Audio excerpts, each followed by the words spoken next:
Welcome to the Agronomy and Farm Management Podcast. I'm Amanda. And I'm Elizabeth. Thanks for joining us today. It's almost Farm Science Review time again, and we know many of you are planning to attend. We're definitely praying for better weather this year and have some unique things in store for you. Joining us to share what is new and exciting this year is Farm Science Review Manager Nick Zachrich. Welcome, Nick. Yeah, thanks for having me. So what's the theme this year? Well, the theme is we're embracing time and change. This being our 60th anniversary, the first show being in 1963.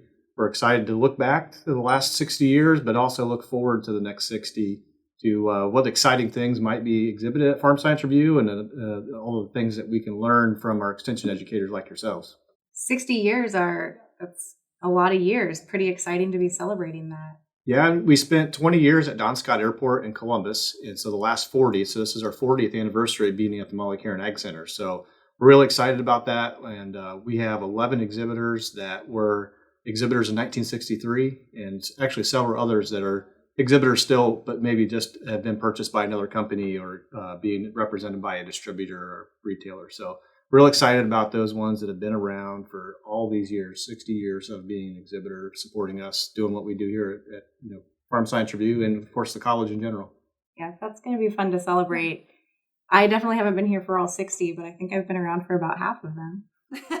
So what are some cool things that you have going on, that exhibitors have going on that we should look for? Yeah, so technology, of course, is always changing. And so some of the bigger manufacturers we know are going to have new things that it may not look different on the outside. The tractor is still a tractor, right? But what are those new features that they have?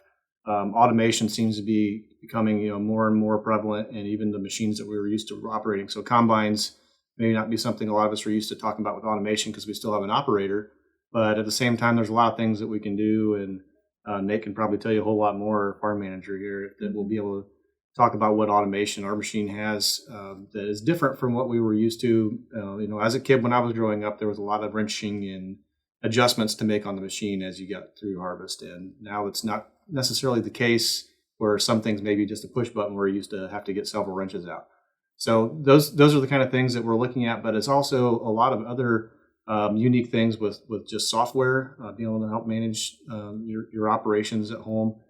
There's things with finance that have changed. So of course you can come and learn some things from our extension educators in the farm office about those tax implications and different things that are going on in our policies across the United States and in the world, of course, too, and all the different things that are affecting our markets. Those are always changing. But there are a lot of new exhibitors at Farm Science Review, and I will totally be blasted by people that I don't mention. So it's hard to go through and mention all the different things, but I can just say there's some technology here that you have not seen before at a farm show. So I can tell you about some electric bikes, some aircraft that are ultralights that are really kind of cool. You may not even recognize what it is when you walk past. It's a good head turner. And then also just some things that are electric that we're not used to being electric. So those are all just different little things that are out there, but there is a lot to see that is new from our commercial exhibitors, and there's a lot of things that are different for our extension educators that have moved. So sometimes it may be the same display, but it's in a different location. So using those, the program and other methods of finding your way around the site, our digital directory and our mobile app, those will all be pretty important this year. So I encourage you to try to use one of those to find your way around the site, because there's going to be a lot of things in different places this year. So how do we find the mobile app? It is available right now in the App Store, so you can go to your Apple Store or your Android store, whichever your device happens to be, and you can just search for Farm Science Review 2022. If you happen to have the app from last year, just open that app and it'll ask you to update it to this year's. Cool. So we mentioned 60 years, what's new. Are you doing anything to reflect on the past 60 years?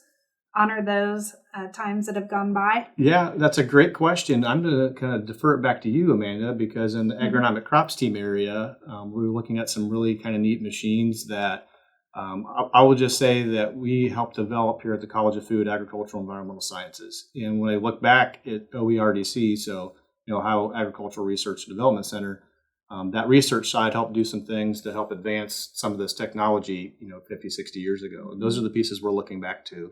So no-till is obviously something we've been talking about for decades. And the round bale just seems to be a common thing that we're used to seeing anymore in the landscape. And those are some things that we may not necessarily invented here in Ohio or within the college, but we definitely did some research to help advance those. And those are a couple of centerpieces that we would like to highlight. So those are the kind of things that we're looking at, Amanda, for reflecting back. We have 2 pretty nice antique museums that we can go to as well. And much of those things go well beyond those 60 years. So you're going to find some things from the 60s in those buildings, but many of those things are even over 100 years old. So if you're coming to the show, I encourage you to check those out, and then you can help reflect on more than just the 60 years we've been around as a farm show, but also those things that our ancestors used all those decades ago and maybe even centuries ago. And I guess we just take for granted some of those things now. Yeah. It's just so easy, with some of the technology that we have and looking back. And some of the tools may look familiar, like you still use them at home, maybe in a garden or around the house. It's going to be neat to walk around and reflect on the history, where we've come from, what we've showcased the last 60 years, and then see some of this new technology that we weren't even dreaming of even 60 years ago. That's right. Yep. And some of the technology we're talking about, we keep reflecting back to this ultralight aircraft because it's so different and new. And it's not necessarily an agricultural tool that we'll just go out and use immediately out in the field. But I look back 10 years ago when we started talking about drones really heavily. And it's not that they were brand new 10 years ago, but that's when in agriculture we decided, this is something we could use and make it useful for making decisions and now making applications and really making a tool that's really handy on the farm, but maybe having a consultant use to help you better understand what's going on your farm. Maybe this ultralight might be that next thing. In 10 years, we'll look back and think, man, that was kind of cool that we really didn't have a plan for it 10 years ago, but now here we are using them for whatever reason that might be. So thinking ahead over the next 60 years, the technology, the way things are, we're kind of looking ahead to the next 5 to 10 years and have no idea what's going to be the next thing or what has exploded that might be here on the site right now, that we're going to be able to see here at Farm Science Review this year. And then in 10 years, maybe it's just a staple that we're used to seeing on the countryside, like the round baler. That's great. And we've talked about some of the technology in the field. We also have Nate Douridas here with us. He is the farm manager at the Molly Caren Ag Center and spearheads the field demos. Welcome, Nate. Thanks for having me today. So can you tell us a little bit about what we'll see if we take the shuttles across 70 to the field demos this year? Yeah, if you're familiar with how the field demonstrations are laid out, we have a kind of a different region for each day. So whether you're here on Tuesday or Thursday, all 3 days we have field demonstrations running. Those will start about 12:30 each day, and you can find those schedules in the literature when you get here in your program, or you can also find them, in the app on the device. But 12:30 we'll kick off those demonstrations. We'll have things like Ag Innovation, which is led by Dr. John Fulton and the FABE team. You'll be able to see things like their drone platform, some of the things that they're looking at. We'll have Jim Love back from Bex, who does a great presentation on some of the drone technology and different craft that are available out there. We've got a spray drone company returning this year. So if you're interested in that spray drone technology or just want to familiarize yourself with that, that's going to be a demonstration. So there'll be a great stop there with Ag Innovation. And then this year with tillage, we've actually got enough guys. We're probably going to segment a group of them out with specializes on strip till. Many of us know that especially in Northwest Ohio, strip till has really caught on and is being adopted a little more each year. And we've got several companies that are going to demonstrate their equipment focusing on strip till, as with the other types of tillage in that 12:30 demonstration. And then the popular ones, of course, will be corn harvest starting at 1:30, immediately followed by soybean harvest. So if harvest is your thing and you want to get out there and see the large combines roll, we have both corn and soybean companies that are going to be represented. We've got a unique aftermarket header company on the corn side. And on the soybean side, we'll have a 50-foot header. So make sure you make time to come out and see those. And remember that, we've got both short season corn and soybeans here. So they are both ready and continue to get closer to harvest. And we get excited looking for those opportunities. And you'll have a Leica back as well this year? Yeah, well, Leica is kind of a little milestone again this year. While we've been doing demonstrations since '83, actually, at the Molly Caren site, This is 10 consecutive years we've been doing demonstrations again with Leica. That land improvement group in Ohio focuses on drainage here at the show and land improvement. This year we've got a 34-acre field directly east of the grain facility. That was wheat this year, so it's a stubble field. They've got the design laid out. We'll have tile companies representative there with different brands of tile. And then depending on the contractors that show up, there'll be different types of machines show up to do installations. So there'll be a dedicated shuttle that'll run from the grain facility to that. It's a short walking distance from the Wednesday and Thursday demonstrations. So make sure you see that if you are not familiar or have got some interest in the drainage installation. And hopefully we've got good weather this year. Do you want to give us any kind of update on what the crops are looking like so far? Yeah, we also have our fingers crossed for 3 very nice sunny days where we can have all the field demonstrations. We got started planting here May 1st, and we had a lot of acres for field demonstrations specifically go in on May 2nd.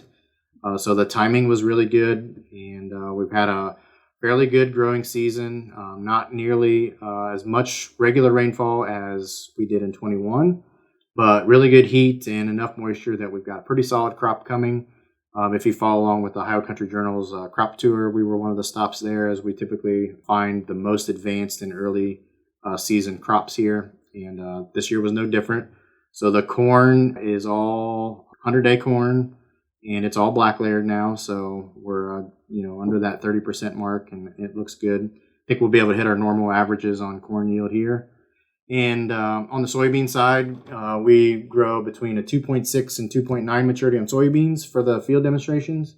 And they were desiccated a little over a week ago. And I think we've got a good opportunity on soybean harvest too. So while you're out, grab one of the folks from OSU or one of the companies that's demonstrating there and ask them what the moisture and yield are, and always sparks off great conversation.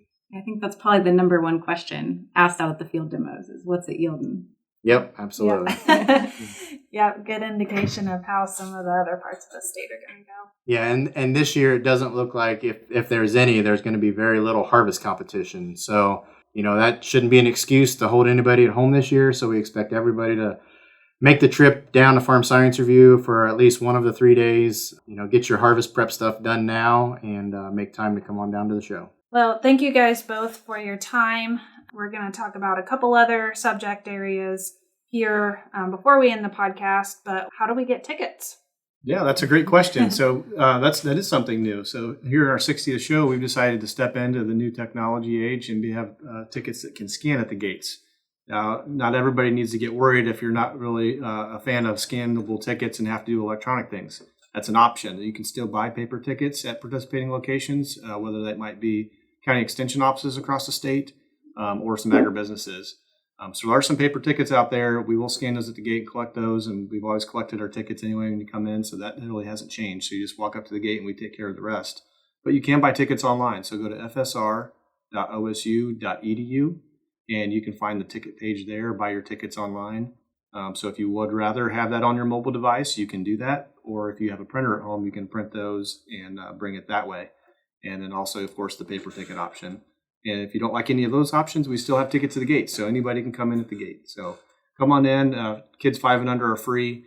The pre-sale tickets are cheaper. They are a discount. So those are $10, and at the gate it'll be $15. So it'll save you $5 by buying them online at our pre-sale locations. We'll look forward to seeing you guys out there next week. Yep. Thanks for having us. Really appreciate it. So next up, we have David Marrison. He is an extension educator over in Coshocton County and is one of the main leads in the farm management programming generally, but also at Farm Science Review. David, you focus on a couple different things here at Farm Science Review, but can you tell us what you guys have going on, where you're located, all those good details so people can find you? Sure. In the area of farm management at the Farm Science Review, you want to check out the farm office team and just put it on, draw it on your map. It's the Fireball building. If you come into the Fireball building, and they're towards right down from where all the food is there at the review, just check us out. There's a lot of information. The farm management team will be there from across the state. And we have lots of information, the custom rate bulletins, ag law bulletins, I know the first peek at the corn and soybean budgets for 2023 will be unveiled by Barry Ward at the review. That's always a point of interest for farmers that might be attending the review, to get down and get the sneak peek at those budgets, and maybe budgets you might not want to look at for next year. But at any rate, we need to look at those budgets, so we're making some planning efforts.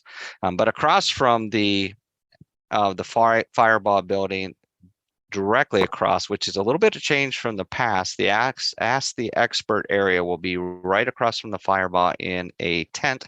And just know that each day at the review, starting at 10 a.m. and on Tuesday and Wednesday, those sessions go through until 3 o'clock. So from 10 to 3. And then on Thursday, those sessions go from 10 to 2. But the Ask the Expert area allows you to get some updates on the latest farm management and veterinary medicine topics that are out there. And they're in 20-minute segments. So it doesn't mean you have to commit your all day to listen to those, but you can check out the schedule and find out which of those sessions that you might like to hear. And then you can jump in, listen for 20 minutes, and then go on to the next thing at the review that you like to see, because there's just so much to see across the review. But just for a couple examples there, Robert Moore in our ag law program will be talking about long-term care. Are you betting the farm? Which I know there are a lot of farmer and farm families talking about long-term care and just the trepidation about what happens if one of our family members goes into a nursing home. And then we have, again, there's some hot topics, legal topics that are there, as well as we have been putting even that weather forecast where Aaron Wilson joins us to talk about how is the weather going to impact farm profitability over the next year. There'll be a grain marketing outlook for 2023. You name it, whether it's I'll be talking about dysfunctionality in farm succession. So if you have some dysfunctional conversations you want to talk about, I'll be in one of those sessions as well. So a whole list. You check your program, but there's a whole list from 10 to 3 on Tuesday, Wednesday, and then 10 to 2 on Thursday, the final day of the review. And there might be another thing that if you want to hit a kitchen table conversation, I'll mention that. The kitchen table conversation, our women in ag team, and they do some programming across the state, but they have 3 kitchen table conversations. So these are a little bit longer conversations, and this is a dual purpose kind of presentation because you can catch it live in person at the Farm Science Review, or you can log in and watch it from your own kitchen table at home. And on Tuesday, the topic's going to be when death happens, managing the farm without your business partner. So I'll be speaking about how death can change your farming operation and how you can better prepare yourself to manage the farm without the spouse or the sibling that you may be currently in the farm with. And then on Wednesday, Eric Rieker from up in Fulton County will be talking about female farmer financing options. So options that are available to female producers through the Farm Service Agency loan program. So that's a unique way to look into the financing options for females, but also for veterans and minority farmers as well. And then on Thursday, our record keeping specialist, Bruce Clevenger, his claim to fame is all about record keeping. And his topic for Thursday's conversation is going to be the devil in the details, about communication and farm record keeping, improving your farm management skills through your record keeping systems. So those sessions are all going to be from 11:30 to 12:30 each day of the review. And again, you can catch them online as well, just at go.osu.edu/2022 FSR Kitchen Table Conversation. I believe the conversation is going to be right behind the Fireball building. So check that out at 384 Friday Avenue. That's where you can find most of the fun that's going on in farm management, 384 Friday Avenue. So walk down Friday Avenue, grab your Bahama Mama, and come see me in the Fireball building. Thanks, David. A lot of great information. And it's such an excellent time to be able to connect with our farm management specialists, our ag law specialists. Most of you guys are in there in the Fireball throughout the review. So stop in, ask your questions. They'll be happy to talk to you. All right, so another area we always like to tell you about is the agronomic plots area, as Elizabeth and I, of course, put in a lot of work throughout the year for that. And we want you all to stop by and see it. Yeah, and see us. Yeah. I think the thing I'm most excited about for this year is we're going to have some equipment from 1963. So around the time of the first year of Farm Science Review, sitting side by side with equipment from today. Yeah, it's going to be cool. And I didn't realize this because I'm not an equipment person, but there were some major milestones in 63 for equipment. Yeah. So you'll have to stop by and see what those are. We're also going to have some publications from back then, so you can see how much we've progressed in our extension education over time, and maybe laugh at some of the topics that we're still talking about 60 years later. Yeah, I hit up the archives up at Worcester for some of the research bulletins they had. There's some from even prior to 63 about like planting corn and soybeans together. That was a thing that they had to learn about back in the 30s and 40s. It is interesting, things we take for granted now that at some point was not standard. I've also been working on a scavenger hunt for the area, try to find a few things within the plots so you can see some of the research we're doing, finding insects, weeds, things like that. Pretty simple, nothing to sweat about, but if you do complete it, we'll have some nice little prizes to take home. So be sure to check that out too. Yeah, and definitely come and check out our plots. We have some really awesome demonstrations this year, some things that hopefully are of interest to you guys, like fungicides on corn. We're going to have the spray drone out there to look at. A weed ID plot, that one, hopefully go through and see if you can find a weed that I didn't find. I spent an afternoon going through trying to figure out what everything was. So that was a fun day. Just look out for the pollen. It'll make your nose a little itchy. Yes, that's true. We've also got our forage plots. A couple of those are in their second year, and some high input plots too. So corn and soybeans, we've really put the juice to those under irrigation, comparing them with a normal management. So you can see if you can identify any yield difference in those. And then if you're interested in interseeding cover crops, we've got a plot with those as well. So a lot of things to see out there. So don't just walk by us as you're coming in the parking lot. Take a minute, spend some time with us, and see what we have to offer out there. And if you haven't picked up your copy of the 2021 eFields report, you can grab a copy at Farm Science Review. And we are already hard at work getting started on the 2022 on-farm research report. Awesome. So you can take one of those home with you, along with what cash rents and farmland prices were from the 1960s. So we really hope to see you guys out there, hoping for good weather. And don't forget the dates are September 20th through the 22nd. We'll see you out there. Thanks for listening to the Agronomy and Farm Management Podcast. Join us again in 2 weeks for our next episode. Hey, podcast listeners. Just a reminder to give us a like or subscribe so you know when we release new episodes. If you're enjoying the podcast, be sure to leave us a review also. We appreciate the comments.